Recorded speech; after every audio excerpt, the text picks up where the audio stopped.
Nakaka-good vibes talaga ang pagpasok ng bagong taon para sa magjowang Jericho Rosales at Janine Gutierrez. Simula pa lang ng taong 2025 ay grabe na ang pagpapakilig ng dalawa. Kasi nga naman, nag-post si Janine ng story sa kanyang Instagram account ng isang video ni Jericho na parang nagre-recording. May caption nito na "Back to work keys, pero bakit kumakanta ka, Tyrone?" At agad naman itong nirepost ni Echo sa kanyang story din at sinagot ang caption ng aktres ng "Para sa kapayapaan, Iris." Si Tyrone at Iris ay mga karakter nila sa kanilang seryeng Lavender Fields na kinababaliwan ngayon ng netizens dahil sa mga kaganapang nakakabighani.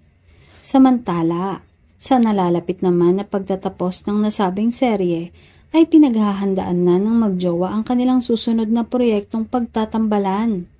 Wala pang inilalabas na detalye kung ano ang magiging tema ng proyekto, pero malamang ay nakakakilig ito at talagang paka-aabangan ng netizens, lalo na ng kanilang fans.